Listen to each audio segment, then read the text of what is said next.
Muy bien, arrancamos un nuevo bloque de Córdoba Noticias y vamos a hablar de un tema que tiene en vilo a todo el mundo, tiene que ver con la invasión rusa a Ucrania y todas las consecuencias que esto genera, pero ahora particularmente nos vamos a detener en la economía y exclusivamente en el impacto que puede llegar a tener en Argentina, en una economía convulsionada la que tiene el país, en un contexto donde, por ejemplo, se está buscando lograr los consensos necesarios en el Congreso para hacer el acuerdo con el FMI. Pero ese no es el único problema que hoy por hoy tiene Argentina en materia económica, porque en economía se desprenden un montón de otras cuestiones. Relacionando los temas de la salud que tiene la economía argentina y la guerra que se está viviendo entre Rusia y Ucrania, ¿cuál es el tipo de impacto que puede tener? Bueno, lo vamos a saludar a Gonzalo Augusto, quien es economista jefe de la Bolsa de Cereales de Córdoba, porque saben ustedes que en lo que es particularmente las guerras, una de las grandes demandas tiene que ver con alimentos. Argentina es proveedora de alimentos a nivel mundial, pero ¿qué impacto va a tener en nosotros, los argentinos, esto en particular? Gonzalo, ¿qué tal? ¿Cómo va? Joel te saluda desde Córdoba Noticias. Hola Joel, ¿cómo estás? Muy buenos días. ¿Qué tal? ¿Cómo va? Bueno, está más que claro que todo lo que tiene que ver con la guerra, las pérdidas y demás, son noticias muy fuertes y que nosotros las vamos contando, pero me quiero detener en esta segunda arista, que es secundaria hasta ahí, porque el impacto de la economía también puede llegar a tener consecuencias que tienen que ver con hambruna, con muertes y demás. Pero, ¿qué impacto puede tener en Argentina particularmente esta guerra que se está llevando a cabo, en cuanto, por ejemplo, cereales? Bueno, tal como vos decías, Argentina es proveedora de alimentos al resto del mundo, pero lo mismo pasa con Ucrania y Rusia, que son Mm. dos grandes proveedores de trigo a nivel global. En conjunto representan el 30% de las exportaciones mundiales de trigo. Entonces, obviamente, este conflicto genera incertidumbre respecto a cuál puede llegar a ser el aprovisionamiento, la oferta que puede llegar a hacer de este cereal al resto del mundo. En Europa ya hay preocupación porque puede llegar a haber desabastecimiento de trigo y obviamente esto hace que aumenten los precios. Hoy el trigo tocó uno de los máximos históricos, está cerca de $500 por tonelada, cuando la soja está por cerca de los $600. Es decir, tenemos un incremento que se dio en corto periodo de tiempo muy elevado. Y no solamente trigo, sino también lo que es el maíz tuvo un fuerte incremento porque Ucrania es un gran exportador de maíz, y también, y algo no menor, que lo que representa Rusia en el mercado de los combustibles, representa el 10% de las exportaciones de petróleo. Entonces también es un jugador importante, y esto es lo que estamos viendo las últimas 2 semanas, con incremento en los precios tanto de los commodities agrícolas como de los commodities energéticos. Ujú. Y eso obviamente tiene un gran impacto para Argentina porque nuestra economía o las exportaciones de nuestra economía están orientadas a lo que es la cadena agroindustrial, donde 7 de cada 10 dólares provienen de la agroindustria. Entonces, obviamente va a tener un impacto sobre la economía argentina. Claro.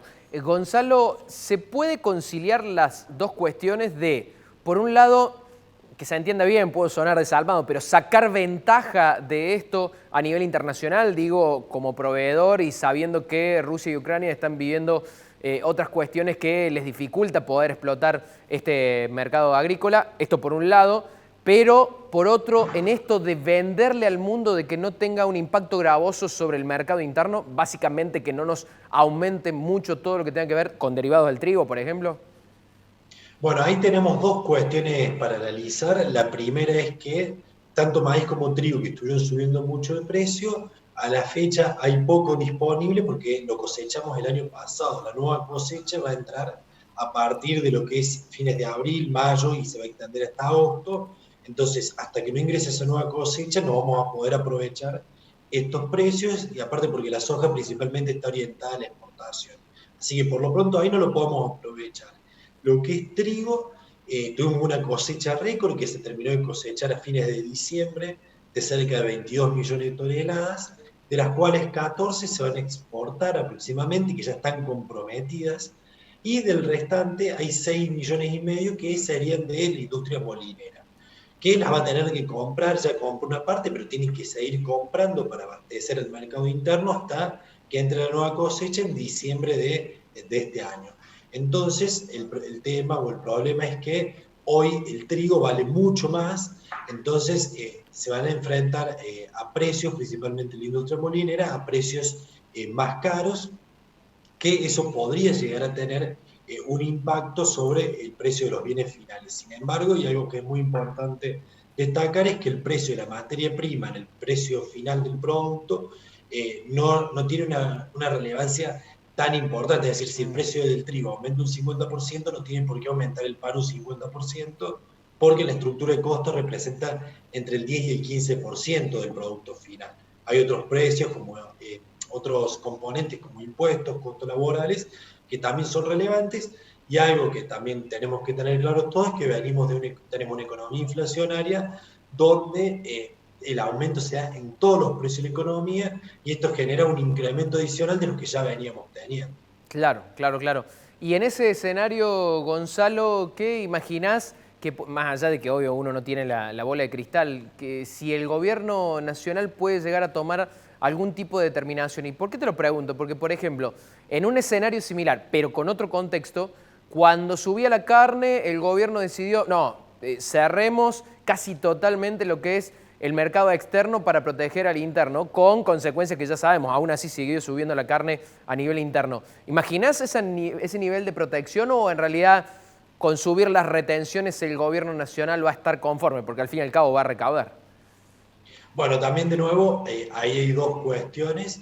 Por un lado, es que estas medidas que se toman de aumento de derecho de exportación o restricción a la exportación, como vos mencionabas el tema de la carne, si bien en el corto plazo pueden llegar a tener un impacto positivo en términos de contener los precios, pero en el largo plazo terminan desincentivando la producción, hay menos producción y terminan aumentando los precios en el largo plazo. Entonces, no son medidas que tengan demasiados incentivos porque la cuestión en Argentina es estructural, o sea, el tema de la inflación es algo recurrente que venimos padeciendo hace muchos años y cuyas causas vienen o provienen de otro lado y no se refieren únicamente a los precios de los alimentos. Tenemos aumento de precio de energía, aumento de todos los bienes de la economía en su conjunto. Entonces, eso no sería efectivo. Y por otro lado, si se está tomando una medida actualmente, el gobierno ya ha tomado medidas respecto a lo que es trigo, donde ha formado un fideicomiso para garantizar lo que son los precios de fideos y harinas en góndola, a través de que lo tienen que sostener los exportadores de trigo. Y también lo que ha hecho es establecido volúmenes de exportación de equilibrio, en el sentido de que el gobierno va a ir autorizando cuántas toneladas de trigo se van a poder ir exportando. Y obviamente ya esas medidas que empiezan a surgir hacen que los precios en el mercado interno del trigo vayan cayendo. La gran incógnita o el gran problema que vamos a tener que enfrentar, al margen de estas situaciones excepcionales, es que en un par de meses va a empezar la siembra de trigo, donde se va a requerir una gran cantidad de fertilizantes que se hacen en base a fertilizantes importados y son derivados de combustibles como el petróleo. Entonces el productor se va a enfrentar a costos mucho más elevados y si los precios se deprimen o no son los que deberían ser en el contexto internacional, eso provocaría una caída en el área sembrada y por lo tanto en menor producción hacia fin de año. Así que la verdad es que estamos en un contexto bastante complejo y que vamos a tener que verlo las próximas semanas a ver cuál va a ser el nuevo planteo geopolítico que puede llegar a haber en el mundo en base a cómo avance este conflicto. Gonzalo, simplemente agradecerte por estos minutos y por el diálogo con Córdoba Noticias. Muchas gracias, Joel, que tengan buena jornada.